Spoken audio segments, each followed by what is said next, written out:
In your opinion, do you think providing more resources, more equipment, more lessons, more curriculum will ensure a quality health and PE program? Gosh, Andrew, this is such a tough question because under the pandemic, we've been charged to put as many resources up in our district curriculum portal for all classroom teachers that help with physical education, for all physical and health education teachers. We have so much content and material right now in our curriculum portal that it might be tough to navigate, in some way. We have scope and sequences by week. We have daily lessons. We actually break down every lesson of the component with times on a task you should spend there, with types of questions, with assessments and feedback. Oh, and then the resources are linked there. It's just so much. So our teachers have the tools, the resources, the educational platform. But maybe, it needs to be pared down a little bit as we move forward, as we're coming out of the pandemic. But it was a kind of a charge. I think it was a charge across the district, across the nation. And Kim, we've been able to share resources over time with the pandemic, and we've been able to share resources with other school districts around the country to help them as well, that aren't as fortunate as you and I are, that we have teams at the district level. So, Andrew, I'd say right now we're probably inundated with a lot of resources. Yeah, I would agree. Yeah. I think one of our district leaders said it really well one time, made the comment, we are resource rich, but process weak. At one time, and it really made me reflect. Resource, rich, but process weak. But a lot of times, our districts, they will want to spend money to say, yes, we address the issue. By spending money, it means that we're taking care of a situation. When just because you're providing a canned curriculum or you're providing, something that costs millions of dollars doesn't mean it's going to fix it, though. So you and I think we both had conversations, the number one factor is that quality teacher. That's going to make the difference. Kim, the only thing I'll add to that is that we've been able to leverage our community resources and partnerships a little different during the pandemic. Mm-hmm. Especially when it comes to water safety.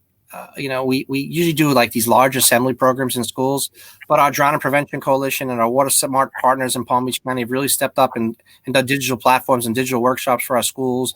We've done a lot of car safety around students with heat in cars and if cars going to canals. And we've done a lot of swimming resources as well with our kids. So we've really leveraged our community partners differently through the pandemic to provide those video links and video short snippets into our classrooms and our students this year. So those resources are never inundated. Like, I think those are so valuable, those outside of PE lessons that we can really teach. So. Wow. I never even thought about the, more your situation in Palm Beach County schools. You're surrounded by water. So that's a great need for your kids to know water safety. And then you're also with the heat, with about, making sure that people are not being trapped accidentally inside of a car in, the hot heat. It's funny how some of the different issues that we all face across the, the globe, because it's unique to your situation, to your geographic location. So, but awesome. Okay, well, Keith and Andrew, you ready for quick bites? Or do you let me ask one follow-up really quick. So sure. Eric, with the partnerships you have, your local partners, I'm going to take you back to my first question. Can you kind of explain the importance of having legal and vetting out community partnerships and coming up with an MOU? Because I think what also gets lost sometimes is our PE teachers somebody contacts them without coming through us, and then they have somebody out there that shouldn't be there. And that could become a major issue if they're not properly vetted, and legal doesn't have something to do with it. That's a great question. Yeah. So MOUs are a little different than district partnerships. We have a district business partnership program here where they can go in and fill out an application. I can become the sponsor of it. And it's really, we use them to enhance our content and curriculum. They support physical education. They understand the mission and vision of what we're behind. They understand that if they get in front of physical education teachers, it's to help students succeed, provide information that maybe our physical education teachers aren't as knowledgeable in. And it's a resource. But they come to our professional developments. We don't charge for tables. We give them opportunities to speak, but all has to align. Like, we approve the content. We go through and we sit down. It's in our wellness policy as well with what they do. It's on our professional development calendar and schedule when we bring them. One of my goals this year is to help to improve, the access for community partners, like my own personal district goal as well. And we've been doing that through our digital platforms this year. But Keith, it's got to align to what your district, your strategic plan, the mission and vision you have for your physical education, health education teachers. That's huge. It really is huge. And honestly, there's such inherent benefits that come out. Like, if there's a moment where our school board needs to talk about the value of physical education and health, or it's a community topic, these partnerships come up and tell you and say, let me tell you about the successes we've had through physical education programs in Palm Beach County.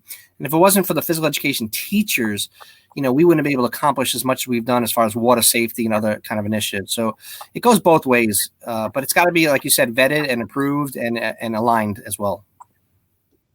That's perfect. That's what we do too, because those who are listening, the reason why we vet and approve it, because there are sometimes, not all, but there are some partners that have their own agenda to push.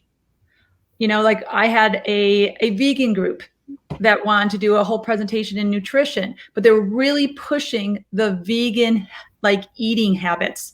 And we can't do that. We can't push an agenda or a community organization's agenda. It has to be one, again, did we say this before? Standards aligned. Does it align to our standards? That's the first thing that we say. Always, always, always. So yeah, that's my favorite really phrase. Mm-hmm. My favorite phrase. MOUs, for those who are listening, it stands for Memorandum of Understanding.